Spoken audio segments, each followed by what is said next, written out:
बिस्मिल्लाहिर्रहमानिर्रहीम अस्सलाम वालेकुम। आज का हमारा लेक्चर है attention deficit hyper activity disorder, जिसे आप ADHD भी कहते हैं। और ये हमारा DSM की कैटेगरी का 8वां लेक्चर है। आपने ऐसे बहुत से बच्चे देखे होंगे या उनके बारे में सुना होगा जिनके बारे में कहा जाता है कि ये एक जगह आराम से बैठते नहीं हैं। ये हर वक्त उछलते कूदते रहेंगे, भागते रहेंगे, जिनका कहा जाता है कि इनमें एनर्जी लेवल बहुत ज़्यादा है, ये थकते ही नहीं है, हर वक्त शरारतें करते रहते हैं, भागते रहते हैं, छलांगे मारते रहते हैं। आप इनको एक कमरे में ले जाएंगे तो भी ये सोफ़ों पे चढ़ते रहेंगे, कभी कभी टेबल्स पे चढ़ना शुरू कर देंगे, और आप इनको बार बार मना करेंगे फिर भी ये ऐसा ही करेंगे। अगर आप सख्ती से भी करेंगे तो आप जब तक वहाँ हैं तब तक थोड़ा सा वो कंट्रोल करने की कोशिश करेंगे और फिर वो फ़ौरन से वही काम दोबारा से शुरू कर देंगे। आप इनको एक काम से हटाएंगे फिर ये दूसरी काम में लग जाएंगे, दूसरी चीज़ से हटाएंगे ये तीसरे काम में लग जाएंगे। या ऐसे भी बच्चे देखे होंगे जिनका किसी चीज़ पे ध्यान नहीं रहता, वो ज़्यादा देर अटेंशन नहीं दे पाते, लोग उनको कहते हैं कि ये अक्लमंद नहीं है, समझदार नहीं है, इनका ध्यान ही नहीं होता किसी चीज़ के ऊपर, लापरवाही बहुत ज़्यादा करते हैं। तो आज हम ऐसे ही बच्चों के बारे में बात करेंगे जिनको लोकल लैंग्वेज में बदतमीज, शरारती, शैतान, ज़िद्दी, लापरवाह, कम अकल, बेवकूफ़ कहा जाता है। इस किस्म के बच्चों के बारे में बात करेंगे। हम साइकोलॉजी की लैंग्वेज में इसको एक डिसऑर्डर बोलते हैं, जिसे अटेंशन डेफिसिट या हाइपर एक्टिविटी डिसऑर्डर बोलते हैं। आज के लेक्चर में हम इस डिसऑर्डर को डिटेल से एग्जांपल्स के साथ समझेंगे और मैं कोशिश करूंगा बहुत आसान करके आपको इस डिसऑर्डर के बारे में सारी चीज़ें बताऊं। आज के लेक्चर में बहुत कुछ है आपको सिखाने के लिए, कैसे शेयर करूंगा और देखेंगे कौन से सिम्टम्स हमने उसमें ऑब्जर्व किए थे। इसके अलावा डायग्नोस्टिक क्राइटेरिया क्या है, स्पेसिफायर्स कौन से हैं, सिवेरिटी लेवल्स क्या हैं, फैक्टर्स देखेंगे कौन कौन से आइडेंटिफाई करने, और ये भी देखेंगे कि क्या अगर एक बच्चे में ADHD के सिम्टम्स आ रहे हैं तो आप उसको प्रॉपर्ली डायग्नोज करके उसका वही ट्रीटमेंट प्लान बनाएंगे, या कुछ फैक्टर्स ऐसे आजकल के दौर में आ गए हैं अगर आप उनको निकाल देते हैं तो कुछ ADHD के सिम्टम्स वैसे ही कम हो जाते हैं। तो ये एक पार्ट है जिसको मैं लाजमी डिस्कस करूंगा। उसके अलावा ट्रीटमेंट प्लान में देखेंगे कि आप इसकी एवेल्यूएशन कैसे करेंगे, असेसमेंट कैसे करेंगे, कौन कौन सी एवेल्यूएशन करनी है, मेडिकल, न्यूट्रिशनल, फिजिकल। इसके अलावा आपने जो टेस्ट हैं कौन से अप्लाई करने, और थेरेपीज जो हैं उसमें कौन कौन सी अप्लाई करनी है। तो स्टार्ट करते हैं lecture. ADHD neuro developmental disorder है जिसके सिम्टम्स ना सिर्फ बच्चों में पाए जाते हैं बल्कि बड़ों में भी इसके सिम्टम्स पाए जा सकते हैं, बस नोयत थोड़ी सी चेंज होती है। ADHD को अगर आप सिंपल वर्ड में समझेंगे तो जब भी बच्चा कॉन्टिन्यूसली लगातार इनअटेंटिव हो, ध्यान ना दे सकता हो चीज़ों पे, या कॉन्टिन्यूसली लगातार हाइपर एक्टिव हो या इम्पल्सिव हो। आप देखेंगे इस डिसऑर्डर को उन्होंने दो हिस्सों में डिवाइड किया हुआ है, मैं इसको तीन में कर देता हूँ। जैसे इनअटेंटिव हो, मतलब वो किसी चीज़ पे अटेंशन ना दे सकता हो, ध्यान ना दे सकता हो, चीज़ें भूल जाता हो, केयरलेस मिस्टेक्स करता हो, ऐसी गलतियां करता हो जो लापरवाही के जुमरे में आती हो, ठीक है। या हाइपर एक्टिव हो, एक जगह आराम से बैठ ना सकता हो, मूव करता रहता हो, छलांगे मारता हो, उछलता कूदता हो, एनर्जी लेवल बहुत ज़्यादा हो, एक काम से हटाएं दूसरे में करना इन्वॉल्व हो जाए वो। या फिर इम्पल्सिव हो, मतलब वो कहते हैं ना ऑन द टोज हो, हर वक्त ऐसे हो कि बस अभी वो कुछ कर लेगा, मतलब वो उसको हर वक्त इम्पल्सिव हो, ऐसे ऐसे डिसीजंस ले जिसके कॉन्सिक्वेंसेज उसको ना पता हो कि कॉन्सिक्वेंसेज क्या होंगे, चाहे वो रिस्की कॉन्सिक्वेंसेज भी हो जाएं। ये 3 पॉइंट्स आपने जहन में रखने। यहीं से आगे मैं आपके साथ केस शेयर करूंगा। हमारा एक स्कूल के साथ प्रोजेक्ट था तो वहाँ फीमेल साइकोलॉजिस्ट थी। इस तरह के 2 बच्चे रेफर हुए थे, दोनों के सिम्टम्स मैं आपको मिक्स करके बताता हूँ। टीचर्स ने कंप्लेन की थी कि ये दोनों बच्चे क्लास में आराम से बैठते नहीं हैं, मतलब इनकी कोशिश होती है क्लास में मूव करते रहें।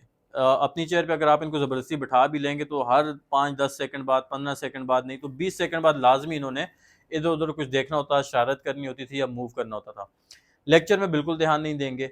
आप बार बार इनको अपनी तरफ अटेंटिव करें कि बेटा यहाँ देखो, ये चीज़ देखो, सिर्फ उसको मुखातब करके करेंगे तो भी वो 10 सेकंड, 15 सेकंड, 20 सेकंड बाद वो डिस्ट्रैक्ट हो जाएगा।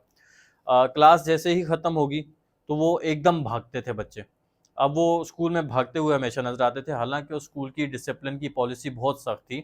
वहाँ पे बच्चे कॉरिडोर्स में से, स्टेज पे से कभी नहीं भागते थे, लेकिन वो 2 बच्चे हमेशा भागते थे। उनकी लड़ाइयाँ भी बहुत होती थी, बार बार उनको वार्निंग्स देते थे, पेरेंट्स के साथ मीटिंग्स की एडमिनिस्ट्रेशन ने उनकी, प्रिंसिपल के सामने भी वो बच्चे गए, उन्होंने एडमिट भी किया, फिर कमिट भी किया कि हम नहीं करेंगे, लेकिन फिर भी ये होता था कि जब वो भागते फिर भी थे, प्रिंसिपल को जैसे ही देखते थोड़ा सा स्लो हो जाते थे, जैसे ही प्रिंसिपल को क्रॉस करते थे फिर भागना शुरू कर देते थे। तो ये देख के उन्होंने हमारी तरफ रेफर कर दिया। फिर हमने जब उसकी असेसमेंट करना शुरू की, जब मैं भी एक दिन साइकोलॉजिस्ट के रूम में था तो वो बच्चा साइकोलॉजिस्ट से मिलने आ गया। साइकोलॉजिस्ट ने उसको बिठाया चेयर पे, बात वगैरह करना शुरू की, तो वो चेयर से उठ के कभी टेबल के साइड आ जाए, कभी उस साइड जाए, तो साइकोलॉजिस्ट बार बार उसको कहता था आप चेयर पे बैठ जाओ, लेकिन वो बार बार चेयर से उठ जाता था। मैंने थोड़ी बहुत बात की, रेपो वगैरह बनाई उसके साथ, थोड़े से उसको चैलेंजेस दिया। मैंने कहा आपने इस तरह बैठना, आपके पास 1 मिनट का टाइम है, मैं देखता हूँ आप कितने आराम से बैठते हो। अब वो 1 मिनट मैंने उसको कहा तो वो बैठे, तो वो कभी चेयर के इस साइड मूव करे, कभी उस साइड मूव करे, उठ नहीं रहा था लेकिन वो मूवमेंट बार बार कर रहा था।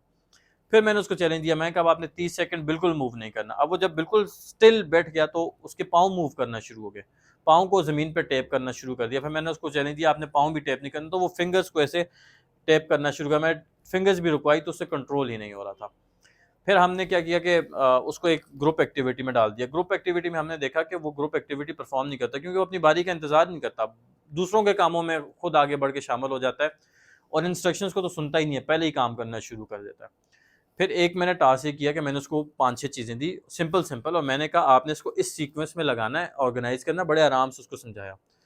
अब उसने सुना, ध्यान वो नहीं दे रहा, ऐसा लग रहा जैसे मुझे सुन नहीं रहा, कोशिश उसने अपनी तरफ से की, लेकिन जब वो करने पे आया तो उसने फिर वापस से मिस्टेक्स कर ली, उसको भूल गया कि उसने कौन सी चीज़ कहाँ लगानी थी, क्योंकि वो बहुत हरी में, बहुत जल्दी में वो काम करना शुरू हो गया।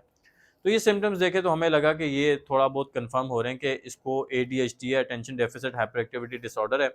हमने पेरेंट्स को भी बुला लिया, केस हिस्ट्री वगैरह ली, वो मैं आगे आपके साथ शेयर करता हूँ। हमने डायग्नोस्टिक क्राइटेरिया देखा। जब हमने डायग्नोस्टिक क्राइटेरिया देखा डीएसएम के अंदर, तो डीएसएम के अंदर इसके 5 क्राइटेरिया दिए हुए उन्होंने, जिसमें से अगर आप सबसे पहला क्राइटेरिया ए देखें तो उन्होंने उसको 2 हिस्सों में डिवाइड किया। लेकिन क्राइटेरिया ए क्या है? क्राइटेरिया ए में उन्होंने लिखा हुआ है कि बच्चे को कॉन्टिन्यूसली हाइपर एक्टिविटी हो या इनअटेंशन हो, अटेंशन डेफिसिट हो, उसका कॉन्टिन्यूसली हो। अब क्राइटेरिया ए को उन्होंने 2 हिस्सों में डिवाइड कर दिया, एक है अटेंशन डेफिसिट, एक है हाइपर एक्टिविटी। ये इसलिए किया कि ऐसा भी हो सकता है कि एक बच्चे को अटेंशन डेफिसिट तो हो, वो चीज़ों पे ध्यान ना दे सकता हो, लेकिन उसमें हाइपर एक्टिविटी बिल्कुल ना हो, मीन्स वो उछलता कूदता ना हो, भागता ना हो, बस वो ध्यान ना दे सकता हो किसी चीज़ में। दूसरा ये कि एक बच्चे में हाइपर एक्टिविटी हो, वो भागता दौड़ता बहुत ज़्यादा हो, लेकिन उसका अटेंशन डेफिसिट ना हो, वो चीज़ों में ध्यान बहुत अच्छा दे सकता हो। ये 2 अलग-अलग भी आप डायग्नोज कर सकते हैं, इसलिए उन्होंने दिया। ये हम थोड़ा-सा आगे जाके समझते हैं। अब आ जाते हैं पहले क्राइटेरिया के पहले हिस्से के ऊपर, अटेंशन डेफिसिट के ऊपर। यहाँ इन्होंने लिखा है कि एक बच्चे को कॉन्टिन्यूसली अटेंशन डेफिसिट हो, वो चीज़ों में ध्यान ना दे सकता हो 6 महीने से लगातार, और आगे उन्होंने बताया हुआ है कि 9 सिम्टम्स उन्होंने दिए, 9 में से कम 6 सिम्टम्स ऐसे हों जो बच्चे में पिछले 6 महीने से लगातार आ रहे हों। और अगर वो बच्चा 17 साल से बड़ा है तो उसमें कम से कम 5 सिम्टम्स आ रहे हों, ठीक है? अब हम one by one in symptoms को देखते हैं कि कौन-कौन से सिम्टम्स हैं। अगर आप पहला सिम्पटम देखेंगे तो वहाँ लिखा हुआ है कि बच्चा जो है नाकाम हो जाए, fails to give close attention to details. ऐसे बच्चे जो हैं वो तसल्ली से करने वाले कामों पे ध्यान नहीं दे सकते, मीन्स डिटेल्स को नहीं ऑब्जर्व करते। अगर आप ऐसे बच्चों से कहेंगे ना अपना बैग पैक कर लो, तो वो बैग में अब पेंसिल भी है, रेजर भी है, शार्पनर भी है, स्केल भी है, बुक्स भी हैं, कॉपीज भी हैं, वो बैग बस पैक कर लेंगे। बैग में अब उन्होंने क्या-क्या रखना है उस पे वो ध्यान नहीं दे सकते, वो केयरलेस मिस्टेक्स कर लेंगे। आप उनसे कहेंगे भाई ये चीनी इसमें डाल के लाओ, वो चीनी की जगह नमक डाल के ले आएँगे, क्योंकि वो उसकी तफ़सील में नहीं जाएँगे चीनी कैसे दिखती है और या नमक कैसा दिखता है, मतलब वो अटेंशन नहीं देते उस चीज़ के ऊपर ज़्यादा। दूसरा सिम्पटम अगर आप उसमें देखेंगे तो वहाँ उन्होंने लिखा हुआ है कि difficulty sustaining attention task are playing, means ऐसे बच्चे ज़्यादा देर तक अपना ध्यान किसी चीज़ में रख नहीं सकते, चाहे वो इवन खेल रहे हों, चाहे वो कोई काम कर रहे हों, पढ़ाई कर रहे हों, वो किसी चीज़ में ज़्यादा देर तक ध्यान नहीं रख सकते अपना। तीसरा अगर आप देखेंगे वहाँ उन्होंने लिखा हुआ है doesn't seam listen when speaking, मतलब ऐसे बच्चों से अगर आप बात कर रहे होंगे ना तो आपको खुद महसूस हो जाएगा कि जैसे ये आपकी बात सुन ही नहीं रहे, इनका ध्यान ही कहीं और है। चौथा सिम्पटम अगर आप वहाँ पे देखेंगे तो उन्होंने लिखा हुआ कि often doesn't follow instructions and fails to finish school work and other task. ऐसे बच्चों को अगर आप कोई इंस्ट्रक्शन देंगे ना तो उसको फॉलो नहीं करेंगे, अगर आप उनको कोई काम देंगे तो वो काम मुकम्मल नहीं करेंगे, आधा काम करेंगे आधा छोड़ देंगे। ऐसे बच्चों के स्कूल के काम भी अक्सर आधे रह जाते हैं और कोई और भी घर के काम आप इनको करने को देते हैं, वो आधा करते हैं, आधे में वहीं छोड़ देते हैं, फिर उसके बाद दूसरा शुरू करते हैं और उसको भी वहीं छोड़ देते हैं। इसके बाद अगर आप सिम्टम देखें वहाँ लिखा हुआ है difficulty organising task and activities. ऐसे बच्चे ना अपनी चीज़ों को ऑर्गेनाइज करके नहीं रख सकते। अगर आप इनकी कभी भी चीज़ों को देखेंगे वो हमेशा बिखरी हुई होंगी और आप इनसे कहेंगे ये ऑर्गेनाइज करके उठा के देते हैं तो अक्सर उसमें भी इनको प्रॉब्लम हो सकती है। इसके अलावा अगर आप सिम्पटम देखेंगे तो वहाँ उन्होंने लिखा हुआ है कि avoid dislike task that required mental effort. इसका मतलब है अगर आप इनको कोई काम ऐसा दे देंगे ना जिसमें थोड़ा सा दिमाग लगाना पड़ता है, मेंटल एफर्ट लगानी पड़ती है, तो ये उस काम से जल्दी फ्रस्ट्रेट हो जाते हैं, जल्दी तंग हो जाते हैं। ये ऐसा काम ढूंढते हैं जिसमें इनको इतना मेहनत ना करनी पड़े। इसके अलावा अगर आप वहाँ पे सिम्टम देखेंगे तो उन्होंने लिखा हुआ often loses things and other material. ऐसे बच्चों की अक्सर चीज़ें गुमी हुई होती हैं, स्कूल जाएंगे तो इनकी कभी पेंसिल गुम जाएगी, कभी इनसे पैसे गुम जाएंगे, कभी इनसे स्केल गुम जाएगा, कोई ना कोई चीज़ इनसे गुम जाती है। इसके बाद वहाँ उन्होंने लिखा हुआ easily distracted by external stimulus. ये आप कोई काम कर रहे होंगे, अगर इनको जल्दी कोई बाहर आवाज़ आई एकदम से ध्यान इनका उधर चला जाएगा। अगर आप इनको पढ़ा रहे हैं, इनको मोबाइल की आवाज़ आई एकदम इनका ध्यान मोबाइल की तरफ चला जाएगा, सारी अटेंशन वहाँ चली जाएगी। मतलब ये जल्दी डिस्ट्रैक्ट हो जाते हैं किसी ना किसी चीज़ से। इसके बाद अगर आप आखिरी सिम्पटम देखेंगे तो वहाँ लिखा हुआ है ये इन बच्चों को भूलने की बहुत ज़्यादा आदत होती है। ऐसे बच्चे जो हैं बहुत ज़्यादा चीज़ों को भूल जाते हैं, ये अपनी डेली लाइफ के काम भी भूल जाते हैं, ये डेली लाइफ से हट के काम भी भूल जाते हैं। अगर आप इनको कुछ खरीदारी करने के लिए बोलेंगे तो ये बाहर जाके भूल जाएंगे इन्होंने क्या लाना था। ये छोटे बच्चों में। बड़े बच्चों में होता है कि वो अपनी अपॉइंटमेंट्स भूल जाएंगे, वो उन्होंने अगर किसी जानवर का ख्याल रखना था या जानवर को खाना डालना था वो भूल जाएंगे। इस किस्म के डेली लाइफ के काम जो हैं वो भूल जाते हैं। अब अगर आप क्राइटेरिया ए के ही सेकंड पार्ट को देखते हैं तो वो हाइपर एक्टिविटी से रिलेटेड है। इसमें उन्होंने लिखा हुआ है कि एक बच्चे को पिछले 6 महीने से लगातार उसके अंदर हाइपर एक्टिविटी के सिम्टम्स होने चाहिए, और नीचे उन्होंने 9 सिम्टम्स दिए जिसमें से कम 6 सिम्टम्स उसमें पिछले 6 महीने से पाए जाने चाहिए। अगर उस बच्चे की उम्र 17 साल से ज़्यादा है तो उसमें कम से कम 5 होने चाहिए। अभी मैं आपको जितनी भी एग्जांपल दे रहा हूँ वो बच्चों से रिलेटेड दे रहा हूँ, जैसे मैंने अटेंशन डेफिसिट में दिया उसी तरह हाइपर एक्टिविटी में भी दूंगा। सिम्पटम्स यही होंगे बड़ों में भी, लेकिन उसकी एग्जांपल्स चेंज हो जाएंगी। जैसे अटेंशन डेफिसिट में बच्चा जो है वो स्कूल का काम करना भूल जाता था, तो बड़ों में वो ऑफिस का काम करना भूल जाएगा। बच्चों में उसको रीडिंग में जल्दी डिस्ट्रैक्ट हो जाता था, तो बड़ों में वो ऑफिस के काम में जल्दी डिस्ट्रैक्ट हो जाएगा। तो एग्जांपल्स बस आपने चेंज कर लेनी है। मैं आपको हाइपर एक्टिविटी में भी बच्चों से रिलेटेड एग्जांपल दूंगा। अगर आप इसके 9 सिम्टम में से सबसे पहला सिम्टम देखते हैं तो वहां पे उन्होंने लिखा हुआ है कि फिजिटिंग स्मॉल मूवमेंट्स जिसको बोलते हैं। ऐसे बच्चे हाथों और पाँव की स्मॉल मूवमेंट शो करते रहते हैं। जैसे अगर वो बैठे हुए हैं तो अपनी फिंगर्स को मूव करते रहेंगे, पाँव को ज़मीन पे टैप करते रहेंगे। एक चेयर पे बैठे हुए हैं तो कभी चेयर से इधर मूव करेंगे, थोड़ा-सा कभी उधर मूव करेंगे। बैठे हुए भी वो उनके हाथ-पाँव मूव करते रहेंगे। दूसरा सिम्पटम उन्होंने वहाँ पे जो लिखा हुआ है, वो लिखा हुआ है कि लीव हिज सीट, जहाँ पे उसे एक्सपेक्ट किया जाए कि उसको बैठना चाहिए। इसका ये मतलब है कि बच्चे अपनी सीट को छोड़ के उठ जाते हैं, जहाँ पे आप एक्सपेक्ट कर रहे होते हैं इनको नहीं उठना चाहिए। जैसे क्लास में वो अपनी चेयर छोड़ के उठ जाते हैं, किसी मीटिंग में बैठे हैं, डॉक्टर के पास ले जाएं, वहां से ये बार बार अपनी चेयर से उठ जाएगा। बड़े बैठे हुए हैं, इसको कोई नसीहत करें, वहां से ये चेयर से बार बार उठ जाएगा, आराम से बैठेगा नहीं। उस तीसरा अगर आप देखेंगे तो वहां पे उन्होंने लिखा हुआ दे ऑफन रन और क्लाइंब, जहां पे मुनासिब नहीं होता। ऐसे बच्चे इस तरह की जगहों पे भी भागना दौड़ना शुरू कर देते हैं, उछलना कूदना शुरू करते हैं जहां पे नहीं करना चाहिए। अगर कोई बहुत सीरियस बात चल रही है तब भी ये भाग दौड़ रहे होंगे। आप ऑफिशियल मीटिंग्स में बैठे तब भी भाग दौड़ रहे होंगे। ये आप इनको शादियों में ले जाएं, वहां पे भी भाग दौड़ रहे होंगे, उछल कूद कर रहे होंगे। आप इनको बार बार मना करेंगे और आपको शर्मिंदगी भी महसूस होगी कि आप इनको मना कर रहे हैं और ये फिर भी उस तरह से भाग दौड़ रहे हैं। इसके बाद इन्होंने चौथा सिम्टम जो वहां लिखा है वो लिखा हुआ hyper active and enjoying activity. मतलब ऐसे बच्चे जो हैं वो एंजॉय करने वाली एक्टिविटीज में भी बहुत हाइपर एक्टिव होते हैं, मतलब उनको तसल्ली से एंजॉय नहीं कर सकते उस चीज को। इसके बाद अगर आप वहाँ पे सिम्टम देखेंगे तो वहाँ उन्होंने लिखा हुआ है इम्पल्सिव इन ऑफिशियल प्लेसेस। मींस अगर आप इनको शादियों में लेके जाते हैं, रेस्टोरेंट्स पे लेके जाते हैं, किसी मीटिंग्स में लेके जाते हैं, ये इम्पल्सिव होते हैं, ऑन द गो जिसको बोलते हैं। मींस इनको ना मौके की तलाश होती है कि कुछ और हम भागें यहाँ से, हम उछल कूद करें, हम शरारतें करें। इनको उस टाइम बहुत ज़्यादा इम्पल्सिव फीलिंग्स आ रही होती हैं। इसके अलावा अगर आप सिम्टम देखेंगे तो वहाँ उन्होंने लिखा टॉकेटिव। ये ऐसे बच्चे बहुत ज़्यादा बातें करने की आदी होते हैं, हर वक्त बोलते रहते हैं, हर वक्त किसी न किसी से बात करते रहते हैं। उसके बाद जो सातवां सिम्टम वहाँ उन्होंने लिखा हुआ है कन्वर्सेशन इश्यूज हो सकते हैं बच्चों को। ऐसे बच्चे आपके साथ सही से कन्वर्सेशन नहीं कर सकते, वो आपका सवाल पूरा होने ही नहीं देते और पहले ही बोलना शुरू कर देते हैं, आपको पहले ही जवाब देना शुरू कर देते हैं किसी बात का। अगर आप ऐसे बच्चों से बात करेंगे ना तो आप उनसे कोई सवाल जो आप कर रहे होंगे, आप अभी सवाल आधा ही होगा तो ये आपको कोई ना कोई जवाब देना शुरू कर देंगे। इसके बाद अगर आप आठवां सिम्टम वहां देखेंगे तो वहां लिखा हुआ है they can't wait for their turn. ऐसे बच्चे अपनी बारी का इंतजार ही नहीं कर सकते। अगर आप कोई एक्टिविटी करवा रहे होंगे ना ग्रुप के अंदर, तो इसका चौथा पांचवा नंबर है, तो ये कोशिश करेगा मैं किसी तरह पहले नंबर पे आ जाऊं, या बार बार आगे बढ़ेगा, दूसरों की जगह लेने की कोशिश करेगा, दूसरों की जगह काम करने की कोशिश करेगा, और बात वही है काम अधूरे ही छोड़ेगा, काम ये मुकम्मल नहीं करेगा कभी भी।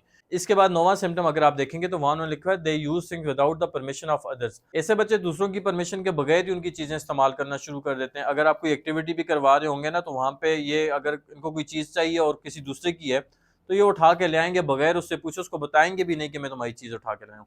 अगर आप इनकी एक आध दफा काउंसलिंग भी कर लेंगे, बैठा के समझाएंगे भी कि बेटा अगली बार ऐसे नहीं करना, ये आपके साथ कमिटमेंट तो कर लेगा लेकिन अगली बार फिर वैसे ही करेगा, क्योंकि हाइपर एक्टिविटी इनमें बहुत ज्यादा होती है। तो ये दो कैटेगरीज थी, एक थी अटेंशन डेफिसिट की जिसके 9 सिम्टम्स हैं जिसमें से 6 होना लाजमी है। सेम इसी तरह हाइपर एक्टिविटी के भी 9 सिम्टम्स हैं जिसमें से 6 होना बच्चे में लाजमी है, 6 महीने तक होना लाजमी है। ये क्राइटेरिया ए था। क्राइटेरिया बी पे हम अब आ जाते हैं। क्राइटेरिया बी अगर आप डीएसएम के अंदर देखेंगे तो वहां उन्होंने लिखा हुआ है कि सेवरल सिम्टम्स हो हाइपर एक्टिविटी के भी और अटेंशन डेफिसिट के भी 12 साल की उम्र से पहले पहले होने चाहिए। और वही जैसे मैंने आपको बताया 6 सिम्टम्स एक के कम से कम होने चाहिए, ज़्यादा भी हो सकते हैं, और 6 दूसरे के भी होने चाहिए। 12 साल से कम उम्र के बच्चे को आप इसको डायग्नोज करेंगे। इसके बाद क्राइटेरिया सी अगर आप देखते हैं, वहाँ उन्होंने लिखा हुआ है कि ये जो मैंने मुख्तलिफ सिम्टम्स आपको बताए हैं ना, ये 2 से ज़्यादा जगहों पे होना चाहिए। ये ना हो कि एक बच्चा जो है वो घर पे तो हाइपर एक्टिव है लेकिन वो और किसी जगह हाइपर एक्टिव नहीं है, आप उसको एडीएचडी डायग्नोज नहीं करेंगे। या एक बच्चा सिर्फ स्कूल में अटेंशन डेफिसिट दे रहा है और हाइपर एक्टिविटी दे रहा है और किसी जगह नहीं दे रहा, तो वो फिर स्कूल में कहीं ना कहीं प्रॉब्लम हो सकता है। तो 2 से ज़्यादा जगह, एक बच्चा स्कूल में भी हाइपर एक्टिव हो, घर में भी हाइपर एक्टिव हो, बाहर दोस्तों के साथ भी हाइपर एक्टिव हो, तब आप जाके इसको डायग्नोज करते हैं।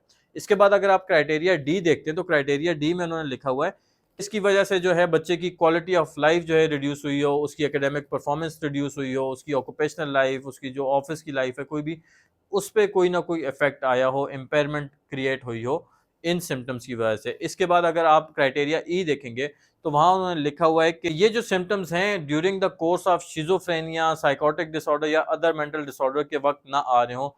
इसको मैं भी थोड़ा सा बता देता हूँ। जैसे शिजोफ्रेनिया के क्लाइंट्स को जब ट्रीटमेंट हो रहा होता है उनमें भी अटेंशन डेफिसिट भी आ सकता है, हाइपर एक्टिविटी भी आ सकती है। तो आपने देखना है कि वो वाले डिसऑर्डर्स ना हो या उनका कोई ट्रीटमेंट ना चल रहा हो, उसकी वजह से अगर आ रहे हैं तो आप इसको एडीएचडी डायग्नोज नहीं करेंगे, आप उनको उसी के सिम्टम्स जो है वो तस्वर करेंगे। ये डायग्नोस्टिक क्राइटेरिया था। मैंने कोशिश की है कि आपको बहुत आसान अल्फाज में समझाऊं। अब अगर आप इसी डायग्नोस्टिक क्राइटेरिया के नीचे देखेंगे तो उन्हें स्पेसिफाइज लिखे हुए हैं। स्पेसिफाइज में अगर आप देखेंगे उन्होंने 4 स्पेसिफाइज लिखे हैं। पहला लिखा है कंबाइंड प्रेजेंटेशन। इसको सिंपल करके समझें कि एक बच्चे को एडीएचडी के दोनों सिम्टम्स आ रहे हो, अटेंशन डेफिसिट के भी 6 से ज़्यादा सिम्टम आ रहे हो, 6 या 6 से ज़्यादा, और हाइपर एक्टिविटी के भी। अगर एक बच्चे में अटेंशन डेफिसिट भी और हाइपर एक्टिविटी भी है तो आप उसको स्पेसिफाई करेंगे कि इसको एडीएचडी विद कंबाइंड प्रेजेंटेशन, दोनों सिम्टम्स आ रहे हैं। अगर एक बच्चे को सिर्फ अटेंशन डेफिसिट आ रहा है, 6 या 6 से ज़्यादा सिम्टम्स आ रहे हैं, उसमें कोई हाइपर एक्टिविटी नहीं है, तो आप बच्चे को एडीएचडी डायग्नोज करके स्पेसिफाई करेंगे कि इसको सिर्फ अटेंशन डेफिसिट है। इसके अलावा तीसरे नंबर पे उन्होंने लिखा हुआ हाइपर एक्टिविटी प्रेजेंटेशन, कि एक बच्चे में सिर्फ हाइपर एक्टिविटी के 6 या 6 से ज़्यादा सिम्टम्स आ रहे हैं, अटेंशन डेफिसिट के कोई सिम्टम नहीं आ रहे या 1-2 सिम्टम आ रहे हैं, तो आप उसको डायग्नोज करेंगे ADHD with with hyper activity presentation. और इसके बाद उन्होंने लिखा हुआ पार्शियल रिमिशन। पार्शियल रिमिशन का मतलब है कि एक बच्चे में पहले एडीएचडी के सिम्टम्स थे, अब बहुत कम हैं, लेकिन अभी भी वो जो कम सिम्टम्स हैं वो उसकी डेली लाइफ फंक्शनिंग को अफेक्ट कर रहे हैं, तो इसको हम पार्शियल रिमिशन बोलते हैं। इसके बाद आ जाए, उन्होंने सेवेरिटी लेवल दिए हुए हैं, माइल्ड, मॉडरेट और सेवेयर। अब अगर एक बच्चे को माइल्ड लेवल का एडीएचडी है तो उसके सिम्टम्स आपको नॉर्मली नजर आएंगे और आपको बस ये लगेगा ये बच्चा एनर्जी लेवल में थोड़ा ज़्यादा है, थोड़ा सा शरारती आपको महसूस होगा या थोड़ा सा लापरवाह आपको महसूस होगा, लेकिन उसकी डेली फंक्शनिंग में कोई असर नहीं पड़ेगा, उसकी एकेडमिक लाइफ भी ठीक होगी, उसकी डेली लाइफ की बाकी एक्टिविटीज़ भी बिल्कुल ठीक होंगी। मॉडरेट लेवल का जो एडीएचडी का क्लाइंट होगा उसकी ना थोड़ी बहुत डेली लाइफ की फंक्शनिंग ख़राब होगी, इम्पेयरमेंट हो जाएगी, स्कूल उसकी लाइफ ख़राब हो सकती है, वो नोटिसेबल हो सकता है नज़रों में, ज़्यादा शरारती या ज़्यादा बदतमीज़ के तौर पे या ज़्यादा लापरवाह के तौर पे उसको तस्वर किया जा सकता है। इसके बाद सेवेरिटी लेवल अगर तीसरे लेवल पे आ जाता है, सवेयर है, तो उसकी नोटिसेबल इम्पेयरमेंट होगी, वो सब लोग समझेंगे कि यार ये तो बहुत ज़्यादा है इसकी हाइपर एक्टिविटी, ये तो आराम से बैठता ही नहीं है, सब रूल्स रेगुलेशन सब कुछ अप्लाई करके देख लिया लेकिन ये कंट्रोल में नहीं आता, वो सेवेरिटी लेवल इंटेंसिटी जो है उसकी ज़्यादा हो जाएगी। तो ये सेवेरिटी लेवल भी जब आप डायग्नोज करने जाएंगे तो आपने देखने हैं।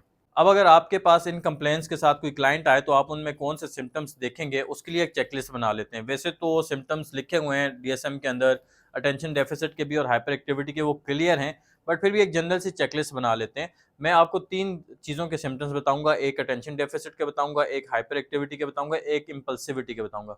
सिर्फ नाम बताऊंगा, एक्सप्लेन में पीछे कर चुका हूँ, आप उसको अपने पास नोट कर लें। जब भी ऐसा क्लाइंट आए तो आप इन सिम्टम्स के ऊपर उनको देख सकते हैं, कंफर्म कर सकते हैं कि ये सिम्टम्स उनमें पाए जाते हैं कि नहीं पाए जाते। पहले आ जाते हैं अटेंशन डेफिसिट के सिम्टम्स के ऊपर। पहला सिम्टम जो उनमें पाया जा सकता है वो है डिफिकल्टी बीइंग अटेंटिव। दूसरे नंबर पे आ जाता है इजीली डिस्ट्रैक्टेड, वो इजीली डिस्ट्रैक्ट हो जाते हैं किसी भी चीज़ से। तीसरे नंबर पे डिफिकल्टी ऑर्गेनाइजिंग टास्क, उनको टास्क ऑर्गेनाइज नहीं किए जाते उनसे। फॉरगेटफुलनेस, वो चीज़ें भूल जाते हैं बहुत ज़्यादा। पाँचवें नंबर पे वो लोग अवॉइड करते हैं या डिसलाइक करते हैं ऐसे टास्क को जिनमें मेंटल एफर्ट की ज़रूरत हो। छठे नंबर पे फ्रीक्वेंट स्विचिंग बिटवीन एक्टिविटीज़, वो स्विच नहीं कर सकते एक्टिविटीज़ के दरमियान। सातवें नंबर पे losing item necessity for task, के उनको किसी काम के लिए जो चीज़ें ज़रूरत होती हैं वो उनको भूल जाते हैं, या आप थ्रू एक्टिविटीज़ भी कंफर्म कर सकते हैं, थ्रू ऑब्जर्वेशन भी कंफर्म कर सकते हैं। थ्रू टेस्ट भी, मुख्तलिफ किस्म के टेस्ट हैं उनके थ्रू भी आप कंफर्म कर सकते हैं, वो मैं आगे जाकर बताता हूँ। हाइपर एक्टिविटी के सिम्टम्स को देख लेते हैं। हाइपर एक्टिविटी में जो सिम्टम पाए जाते हैं, पहले नंबर पे है कि वो रेस्टलेस हों, बेचैनी हो, उनमें बहुत ज़्यादा एक्सेसिव टॉकिंग हो, बहुत बातें करते हों। तीसरे नंबर पे difficulty in engaging in quite activities, खामोशी के साथ किसी एक्टिविटी में एंगेज होना उनके लिए मुश्किल होता है। ऑन द गो बिहेवियर, जो मैं आपको पहले बता चुका हूँ एक सिम्टम के अंदर, कि वो बस रेडी होते हैं कि किसी तरह हम कोई ना कोई काम कर लें। पाँचवें नंबर पे अगर आप देखेंगे तो डिफ़िकल्टी वेटिंग फॉर टर्न, ये 5 सिम्टम ऐसे हैं जो आप हाइपर एक्टिविटी में देख सकते हैं। इसके बाद आते हैं इम्पल्सिव, कौन कौन सी उनमें एक्टिविटीज़ होंगी। पहले नंबर पे है इम्पल्सिव डिसीजन, कि वो इम्पल्सिव डिसीजन लेते हैं, मतलब उनको डिसीजन लेने में टाइम नहीं लगता, वो कॉन्सिक्वेंसेस सोचे बगैर कोई ना कोई डिसीजन ले लेते हैं। दूसरे नंबर पे अगर आप देखेंगे तो डिफ़िकल्टी डिलेइंग ग्रेटिफिकेशन, इसको बोलते हैं कि अगर उन्होंने कोई काम किया है ना, तो अगर उसको उसका कोई रिवार्ड मिलना है तो उसको लेने में इंतज़ार नहीं करते, सब्र उनमें नहीं होता कि उनको कोई अप्रिशिएट करेगा तो थोड़ा टाइम बाद करेगा। वो कहते हैं अभी मुझे अप्रिशिएट कर ले, अभी मुझे सारे रिवार्ड्स मिल जाएँ, अभी मुझे रिज़ल्ट पता चल जाए, तो वो डिले करने में थोड़ा उनको प्रॉब्लम होता है। तीसरे नंबर पे अगर आप देखेंगे तो वहाँ है कि इंटरप्टिंग अदर्स। चौथे नंबर पे देखें तो एक्टिंग विदाउट थिंकिंग, और पाँचवें नंबर पे अगर आप देखेंगे तो वो है इंट्रूसिव बिहेवियर। इंट्रूसिव बिहेवियर बोलते हैं कि डिस्ट्रप्टिव किस्म का बिहेवियर, ख़राब बिहेवियर जो सोशल रूल्स को, नॉर्म्स को अक्सर वायलेट कर देते हैं। वायलेट करना मैं नहीं कहूँगा, लेकिन उसका उनको ख़्याल नहीं रहता, वो उनके ज़हन में उसके कॉन्सिक्वेंसेस इतने ख़ास नहीं होते। वो वायलेट करना तो एंटी सोशल में आ जाता है कि वो उनको पता होता है लेकिन जानबूझ के तोड़ते हैं, कॉन्सिक्वेंसेस ही पता है, इसमें उनको कॉन्सिक्वेंसेस सोचते ही नहीं है, उनको उनके ज़हन में ही नहीं आते। तो ये एक सिम्पटम चेकलिस्ट है जिसके ऊपर आप उसको ऑब्जर्व कर सकते हैं। अगर ये सिम्पटम उसमें कन्फर्म हो रहे हैं तो ही आप उसको डायग्नोज करेंगे। अगर ये सिम्पटम उसमें कन्फर्म हो जाते हैं तो उसके बाद सबसे पहला काम जो आपने करना है वो है फैक्टर्स की आइडेंटिफिकेशन। फैक्टर्स कौन कौन से हमने देखने हैं कि कौन कौन से फैक्टर्स ऐसे हैं जो रिस्पॉन्सिबल हो सकते हैं इस डिसऑर्डर के लिए, कौन कौन से ऐसे हैं जो ट्रिगर कर सकते हैं। मैं आपको पहले ही बता चुका हूँ हर डिसऑर्डर में कि फैक्टर्स को अगर आप जब आइडेंटिफाई कर लेते हैं तो आपकी ट्रीटमेंट आसान हो जाता है। तो इसके फैक्टर्स हम देख लेते हैं कि कौन कौन से फैक्टर्स हो सकते हैं। सबसे पहला फैक्टर जो रिस्पॉन्सिबल हो सकता है वो है जेनेटिक फैक्टर। जेनेटिक फैक्टर में अगर आप देखेंगे कि अगर फैमिली में एडीएचडी किसी को पहले है, हाइपर एक्टिविटी है या अटेंशन डेफिसिट फैमिली में, पेरेंट्स में, उनकी फैमिली में, तो चांसेस हैं कि बच्चे को भी हों। ये आइडेंटिफाई आप कर सकते हैं थ्रू डिटेल केस हिस्ट्री। अगर आप अच्छे तरीके से रेपो बिल्ड करके उनसे केस हिस्ट्री लेंगे तो आपको पता चलेगा। कोई एक जीन रिस्पॉन्सिबल नहीं होता, मैं आपको किसी एक जीन का नाम नहीं बता सकता, लेकिन ये मल्टीपल जीन्स की वजह से होता है। जेनेटिक रीजन फाइंड आउट करने के कोई ऑथेंटिक टेस्ट ऐसे तो है नहीं जिनके थ्रू फाइंड आउट कर सकते हैं। ज़्यादातर आप केस हिस्ट्री के थ्रू ही, अच्छी केस हिस्ट्री के थ्रू ही फाइंड आउट कर सकते हैं। फ़ायदा ये हो जाता है कि जब आपको पता चल जाता है अगर जेनेटिक रीज़न है ना, तो वो आपको हेल्प कर सकता है कि एक अच्छी इनसाइट फैमिली के अंदर डेवलप करें कि देखें बच्चे का प्रॉब्लम नहीं है, ये इनहेरिटेड प्रॉब्लम है। और आपको एक एनवायरमेंटल मॉडिफिकेशन में बड़ा हेल्पफुल हो सकता है जब आपको ये पता चल जाए। अच्छा, मेडिकेशन के अंदर बड़ा हेल्पफुल हो सकता है। पाकिस्तान में तो मैंने इतना खास कोई मेडिकेशन अभी तक मेरी नज़र से नहीं गुजरी, हो सकता है मैं गलत हूँ, लेकिन अच्छी मेडिकेशन इसकी आई हुई हैं जिसकी वजह से इसकी हाइपर एक्टिविटी या अटेंशन डेफिसिट बेहतर हो सकता है। दूसरे नंबर पे जो आप फैक्टर आपने आइडेंटिफाई करना है वो है एनवायरमेंटल फैक्टर, जिसमें उन्होंने लिखा हुआ है कि अगर मदर ने during the pregnancy alcohol use किया हुआ है या स्मोकिंग बहुत ज़्यादा की हुई है या ऐसी ड्रग्स यूज़ की हुई हैं, वो अफेक्ट कर सकती हैं। या अगर लो बर्थ वेट है, प्री मैच्योर बर्थ है, टाइम से पहले बर्थ हो गई है बच्चे की, तो भी एक ये रीज़न हो सकता है कि बच्चे को एडीएचडी के सिम्टम्स आ जाएं। इसके बाद तीसरे नंबर पे जो फैक्टर जो आपने आइडेंटिफाई करना है वो है ब्रेन केमिस्ट्री और फंक्शनिंग। अगर तो ब्रेन के अंदर जो न्यूरोट्रांसमीटर्स के लेवल हैं उनमें डिफरेंस है, डोपामिन है, एक दो और ट्रांसमीटर्स हैं, उनमें अगर कोई डिफरेंस आ रहा है तो वो भी एक रीज़न हो सकता है कि बच्चा एडीएचडी का शिकार हो जाए, क्योंकि ये डोपामिन जो है हाइपर एक्टिविटी को बढ़ाता है, कुछ बाकी न्यूरोट्रांसमीटर अटेंशन को बढ़ाते हैं। तो वो ट्रांसमीटर्स जो हैं अगर उनमें बैलेंस नहीं है तो भी ये एक फैक्टर हो सकता है। तो आप थ्रू टेस्टिंग लेवल्स चेक कर सकते हैं। इसके बाद जो फैक्टर आपने आइडेंटिफाई करना है वो है ब्रेन इंजरी या ट्रॉमा। अगर तो ब्रेन का हिस्सा कोई ऐसा है जो डैमेज हुआ हुआ है, खासकर फ्रंटल लोब क्योंकि एग्जीक्यूटिव फंक्शनिंग के साथ, आपका अटेंशन के साथ, इन टास्क मैनेजमेंट के साथ इसका बहुत इंपॉर्टेंट रोल होता है। तो अगर वहाँ पे कोई डैमेज आया हुआ है तो चांसेस हैं कि बच्चे को अटेंशन डेफिसिट या हाइपर एक्टिविटी हो जाए। तो आपने इस फैक्टर को भी आइडेंटिफाई करना होता है, वो थ्रू टेस्टिंग होता है, वो हम आगे जाके देखते हैं। इसके अलावा जो फैक्टर आपने आइडेंटिफाई करना है वो है प्रीनेटल या पेरीनेटल फैक्टर्स, जिसमें कोई अगर कॉम्प्लिकेशंस आई हैं ड्यूरिंग द प्रेगनेंसी या बर्थ के दौरान, तो वो एक फैक्टर हो सकता है। जिसमें ऑक्सीजन डिप्रीवेशन है या स्ट्रेस बहुत ज़्यादा है, तो वो भी एक फैक्टर हो सकता है कि बच्चा जो है इस चीज़ का शिकार हो जाए। इसके बाद कोई फैक्टर अगर जो अफेक्ट कर सकता है या रिस्पॉन्सिबल हो सकता है वो है अर्ली चाइल्डहुड एक्सपीरियंसेस। ये आइडेंटिफाई करना बहुत ज़रूरी होता है, क्योंकि देखें मैंने आपको कहा था कि आप हर एडीएचडी को एडीएचडी डायग्नोज ना करें कि उसको कोई मेडिकल रीज़न भी होगा या कोई और वजह। ये रीज़न अगर आप ठीक कर देते हैं ना तो एडीएचडी के सिम्टम्स अक्सर कम हो जाते हैं। जैसे अगर चाइल्डहुड नेग्लेक्ट है, वो हुआ हुआ है, कोई चाइल्डहुड अब्यूज़ हुआ हुआ है, या ऐसा कोई इनकंसिस्टेंट किस्म का पेरेंटिंग स्टाइल है कि आज बहुत सख्त हैं, कल बहुत नरम हैं, मतलब ऐसी ख़राब पेरेंटिंग स्टाइल है, तो वो भी एक बहुत रोल प्ले करता है। मैं आपको बताया था कि 2 बच्चे आए थे मेरे पास, केस मैंने शेयर किया था। अब उसमें से जो एक बच्चा था उसके 2 प्रॉब्लम्स थे। एक प्रॉब्लम मैं अभी बता देता हूँ, उसका पेरेंटिंग स्टाइल बहुत ख़राब था। हमने पेरेंटिंग स्टाइल को थोड़ा बेहतर करवा दिया। पेरेंटिंग स्टाइल को बेहतर कराया तो उसकी जो हाइपर एक्टिविटी के जो सिम्पटम्स थे ना वो थोड़े से कंट्रोल हो गए और अटेंशन थोड़ी-सी बेहतर हो गई थी। इसके बाद जो फैक्टर आपने आइडेंटिफाई करना है वो है डाइट और न्यूट्रिशन। हालांकि ये कंट्रोवर्शियल है, लेकिन कहा जाता है कि इसका डाइट का बहुत इंपॉर्टेंट रोल है हाइपर एक्टिविटी के अंदर। मैंने देखा है कि जितने भी एडीएचडी के क्लाइंट हैं, अगर आप उनको अच्छी मेडिकेशन पे ले जाएं, अगर थोड़े सिवियर सिम्टम्स के साथ हैं, ना कि माइल्ड मॉडरेट के साथ, अच्छी मेडिकेशन पे ले जाएं और साथ में उनकी डाइट को अच्छा कर दें, ठीक है, और फिजिकल एक्टिविटीज़ बेहतर बना के फिर अपनी बिहेवियर थेरेपी अप्लाई करें तो बड़ा अच्छा रिजल्ट आता है उसका।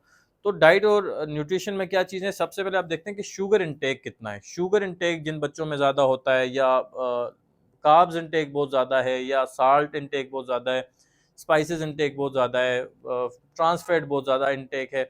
अक्सर एडीएचडी के बच्चे आपको शुगर बहुत खाते हुए नजर आएंगे, बहुत ज़्यादा शुगर इंटेक करते होंगे।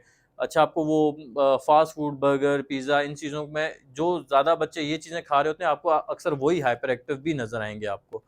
तो आपने ये भी फैक्टर आइडेंटिफाई करना होता है, और मैंने ये फैक्टर आइडेंटिफाई किया था दूसरे बच्चे में, बल्कि ये दोनों बच्चों में था कि वो दोनों इस तरह किस्म की चीज़ें हैं, उनको टॉफ़ीज़, उनको चॉकलेट्स और उनको ज़्यादा शुगर वाली चीज़ें, कोल्ड ड्रिंक्स और जूसेस, ये बहुत ज़्यादा पसंद थी और ये बहुत ज़्यादा खाते थे, और नॉर्मल रूटीन का जो मील था, कोई अच्छे खाने थे, वो बिल्कुल भी नहीं खाते थे। और इसके बाद एक फैक्टर जो बहुत इंपॉर्टेंट है, वो है मीडिया का यूज़ आपने आइडेंटिफाई करना होता है। मैंने पर्सनली भी बहुत ऑब्जर्व किया है कि मैंने हाइपर एक्टिविटी ज़्यादा उन बच्चों में देखी, और अटेंशन डेफिसिट भी होती है, और ये तो रिसर्चेस भी अब आ गई हैं। उन बच्चों में बहुत हाइपर एक्टिविटी या अटेंशन, आप खुद नॉर्मली भी अगर बहुत ज़्यादा मीडिया यूज़ करेंगे, सोशल मीडिया यूज़, मोबाइल का यूज़ बहुत ज़्यादा करेंगे, आप अपना अटेंशन डेफिसिट देखेंगे कुछ टाइम बाद, या अपनी हाइपर एक्टिविटी देखेंगे। अच्छा, वो जो 2 क्लाइंट्स में से एक क्लाइंट था जिसका मैंने आपको बताया था पेरेंटिंग स्टाइल खराब है, उसमें एक मीडिया यूज़ भी बहुत ज़्यादा था। अब वो मदर उसकी बता रही थी कि ये जब घर जाता था तो बस वो सारा दिन मोबाइल पे कार्टून्स, कार्टून, कार्टून, और ऐसे वो वाले कार्टून जिसमें शरारतें ज़्यादा हैं, वो देखते, क्योंकि पेरेंट्स भी इतना ख़ास ध्यान नहीं देते थे। तो अब एक बच्चा अगर 5-6 घंटे मोबाइल यूज़ कर रहा है और जैसे ही वो छोड़ेगा, तो अब उसने सारा दिन तो कोई फ़िज़िकल एक्टिविटी की नहीं है, और उसने शुगर इंटेक बहुत ज़्यादा लिया हुआ है और ट्रांस फैट बहुत ज़्यादा खाया हुआ है, तो ज़ाहिर है हाइपर एक्टिविटी किसी जगह पे चली जाएगी। तो मैंने क्या किया था, मैंने उसका मीडिया यूज़ कम करवाया था थ्रू साइकोलॉजिस्ट, ठीक है? और बाकी जो उसका डाइट थी वो बेहतर करवाई थी, फिज़िकल एक्टिविटीज़ में इन्वॉल्व कराया था, तो वो काफ़ी कंट्रोल में आ गए थे उसके एडीएचडी के सिम्पटम्स। वो नॉर्मलाइज़ होना शुरू हो गया था जल्दी, ये नहीं कि बहुत टाइम लगा था। बिहेवियर इंटरवेंशंस करने की इतनी ख़ास मुझे ज़रूरत नहीं पड़ी। तो इसलिए मैं अक्सर कहता हूँ कि एडीएचडी के सिम्पटम्स बच्चे में आ रहे होते हैं, लेकिन ज़रूरी नहीं कि आप उसको प्रॉपर एडीएचडी ही डायग्नोज़ कर दें। ये मेरी टर्मिनोलॉजी है, शायद मैं गलत भी हूँ। क्योंकि जब आप उन फैक्टर्स को निकाल देते हैं ना, मीडिया का यूज़ ख़त्म करवा देते हैं, कम करवा देते हैं, डाइट को बेहतर करवा लेते हैं, फिज़िकल एक्टिविटीज़ में लगा लेते हैं बच्चे को, तो ऑटोमेटिकली कुछ सिम्पटम्स रिड्यूस हो जाते हैं। अगर इसके बावजूद भी एडीएचडी के सिम्पटम है, तो फिर आपकी बिहेवियरल थेरेपी काम करती है। तो ये फैक्टर्स हैं जिनको आपको आइडेंटिफाई करना ज़रूरी है। तो हमने ये आइडेंटिफाई करके एक बच्चे को तो हमने बिल्कुल नॉर्मलाइज़ कर दिया था। दूसरे बच्चे को फिर हमने फर्दर असेसमेंट और थेरेपीज़ के अंदर इन्वॉल्व कर दिया था। फर्दर असेसमेंट में क्या कुछ आता है, उसमें मैं आपको स्टेप वाइज़ बता देता हूँ। ट्रीटमेंट प्लान में वही सारा प्रोसेस है, केस हिस्ट्री डिटेल में लेंगे आप, special child case history form लें, माइलस्टोन चेकलिस्ट पता करें, फैक्टर्स को आइडेंटिफाई करें, सिम्पटम्स को कन्फर्म करें और एवेल्यूएशन कराएँ। कौन-कौन सी एवेल्यूएशन कराएँ? जेनेटिक एवेल्यूएशन कर सकते हैं आप, न्यूरोलॉजिकल असेसमेंट करवा सकते हैं, वही एमआरआई, सीटी स्कैन में पहले लेक्चर्स में आपको चीज़ें वो सारी बता चुका हुआ हूँ, ठीक है। मेडिकल एवेल्यूएशन में आप मेडिकेशन, अगर उसकी जो हाइपर एक्टिविटी है, याद रखें अगर बच्चे की हाइपर एक्टिविटी बहुत ज़्यादा है ना, तो आप उसमें बिहेवियरल थेरेपी अप्लाई नहीं कर पाएंगे, आपके लिए थोड़ा सा मुश्किल हो जाएगा। तो अगर आपको लगे कि एक अच्छा साइकेट्रिस्ट है जो अच्छी मेडिकेशन दे सकता है, ज़्यादातर लोग रिस्क लिख के देते हैं, मैंने यही देखा है। लेकिन अगर आप उसकी हाइपर एक्टिविटी ज़्यादा है, इंटेंसिटी उसकी बहुत ज़्यादा है, तो आप उसको मेडिकेशन में थोड़ा सा इन्वॉल्व करते हैं स्टेप वाइज। आपकी और साइकेट्रिस्ट की कोलैबोरेशन होनी चाहिए। स्टेप वाइज थोड़ी थोड़ी आपने उसकी जो hyper activity through medication control करवानी है, बहुत ज़्यादा नहीं। ये नहीं कि बच्चा 5-6 ड्रॉप्स ले रहा है और बस वो सो रहा है सारा दिन, ये नहीं होना चाहिए। एक एक दो दो ड्रॉप से आप स्टार्ट करवाते हैं अगर इस किस्म की मेडिकेशन है। बाकी अगर अच्छी मेडिकेशन है तो फिर कोई मसला नहीं है। तो मेडिकेशंस का भी आप एवेल्यूएशन करवा लेते हैं, ठीक है। न्यूट्रिशन एवेल्यूएशन मैंने आपसे कहा वो आप लाजमी करवाते हैं, ठीक है। न्यूट्रिशनिस्ट को रेफ़र कर सकते हैं। आप खुद भी डाइट के बारे में थोड़ा बहुत पढ़ें, लेकिन आपको न्यूट्रिशनिस्ट नहीं है, आपने उसमें ज़्यादा इन्वॉल्व नहीं होना। अच्छा बेहतर यही आप रेफ़र कर दें। इसके अलावा आप उसकी फ़िज़िकल एक्टिविटीज़ का एनालिसिस करवाएँ कि वो सारा दिन कौन-सी एडीएचडी के लिए इम्पोर्टेंट है कोई फ़िज़िकल एक्टिविटी हो, हाइपर एक्टिविटी जिनमें होती है। तो आप देखें कि वो सारा दिन कौन-सी फ़िज़िकल एक्टिविटीज़ करते हैं। मैं तो उनको रेफ़र करवा लेता हूँ, रनिंग करनी है दिन में, बॉक्सिंग करनी है, अगर कुछ थोड़े ऐसे बच्चे हैं जो जिमिंग स्टार्ट कर सकते हैं, तो वो जिमिंग करनी है। तो वो आपने फ़िज़िकल एक्टिविटीज़ भी इवैल्यूएट करनी होती है ताकि आप उसका प्लान में शामिल कर सकें। और मीडिया असेसमेंट भी आप साथ-साथ करें कि मीडिया का यूज़ कितना है। अब देखें कि मैंने आपको कितनी चीज़ें बताई हैं। अब आप इस चीज़ को समझें, अगर आप बच्चे की जेनेटिक इवैल्यूएशन कर लेते हैं, अगर उसको थोड़ी बहुत मेडिकेशन मिलती है, moderate to severe hyperactivity वाले को, साथ में आप उसकी न्यूट्रिशन को बैलेंस करते हैं। फिर आप उसका मीडिया यूज़ कंट्रोल करवा लेते हैं, जिसकी वजह से उसका अटेंशन डेफिसिट थोड़ा-सा बेहतर हो जाता है। इसके बाद आप उसको फिज़िकल एक्टिविटीज़ में इन्वॉल्व कर लेते हैं, उसकी एनर्जी कहीं और भी यूटिलाइज़ हो रही है, मेडिकेशन से भी कंट्रोल हो रहा है और आप साथ अपनी बिहेवियर थेरेपी भी कर रहे हैं, पेरेंट्स को भी काउंसल कर रहे हैं, तो एक बहुत अच्छा जो है ना आपके पास रिज़ल्ट आता है। लेकिन अगर आपके पास एडीएचडी आया और आप बस थेरेपी करते रह गए, आप क्लाइंट को भी ख़राब कर देंगे, आप पेरेंट्स को भी मायूस कर देंगे। अब आ जाते हैं कि कौन से टेस्ट अप्लाई कर सकते हैं। नाम नोट कर लें आप अपने पास कौन-कौन से टेस्ट आप अप्लाई कर सकते हैं। पहले नंबर पे जो टेस्ट आप अप्लाई कर सकते हैं वो है एडीएचडी रेटिंग स्केल। दूसरे नंबर पे behavioural assessment system for children है, ये भी पेरेंट टीचर और सेल्फ रिपोर्ट है, ये ली जाती है। ऑनर्स का एक परफॉर्मेंस टेस्ट है, ये आप अप्लाई करते हैं। चाइल्ड बिहेवियर चेकलिस्ट है, वो अप्लाई करते हैं। Behaviour rating inventory for executive functioning है, 5वें नंबर पे आप वो भी अप्लाई कर सकते हैं और कुछ आईक्यू टेस्ट भी आप इस पे अप्लाई कर सकते हैं। अब आ जाते हैं कौन सी थेरेपीज़ आप ऐसे बच्चों पे अप्लाई कर सकते हैं जिनको एडीएचडी का प्रॉब्लम हो। मैं आपको ऑलरेडी बता चुका हूँ कि एवोल्यूशन आपने बड़ी डिटेल में करनी है। जितनी अच्छी एवोल्यूशन होगी उतना अच्छा ट्रीटमेंट प्लान बनेगा। उसके बाद ट्रीटमेंट प्लान को बाउंड कर दें किसी टाइम के ऊपर। पेरेंट्स को पता हो कि 3 महीने में ये रिजल्ट्स आएँगे, 6 महीने में ये आएँगे, 8 महीने में आएँगे, 10 महीने में आएँगे, 12 महीनों में आएँगे।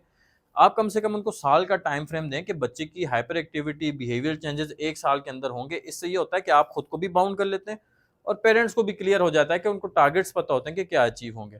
और फीस थोड़ा नॉर्मल रखें क्योंकि बहुत ज़्यादा फीस रखेंगे तो सिर्फ वही अफोर्ड कर सकते हैं जो अच्छे कमाने वाले लोग हैं। बाकी आपके पास नॉर्मल लोग भी तो आते होंगे ना जिनके जो इतना नहीं कमाते उनके बच्चों को भी एडीएचडी होगा। तो आप काइंडली मेरी रिक्वेस्ट है कि आप क्लाइंट को देखकर कम से कम अपनी फ़ी डिसाइड करें। 3-3 4-4 हज़ार रुपया काइंडली मत रखें। 500 भी ले लें, 200-300 भी ले लें अगर इस किस्म के क्लाइंट्स आते हैं। अब आ जाते हैं थेरेपी प्लान कैसे बनाएँगे। थेरेपी प्लान में जो थेरेपीज़ यूज़ करनी है उससे पहले आपको मैं बता चुका हूँ, एक अच्छा डाइट प्लान बनाएँ, मेडिकेशन करवाएँ, फिजिकल एक्टिविटीज़ में इन्वॉल्वमेंट करें, ये थेरेपी प्लान का आपके हिस्सा हैं। उसके बाद आप थेरेपीज़ यूज़ करना शुरू कर दें। मैं सिर्फ थेरेपीज़ के नाम बताऊँगा, साथ-साथ कुछ टेक्नीक्स बताऊँगा, उनके भी नाम ही बताऊँगा, डिटेल में नहीं जाऊँगा। डिटेल थेरेपीज़ की डिटेल के अलग से मैं लेक्चर्स बनाऊँगा तो उसमें मैं उसमें शेयर करूँगा।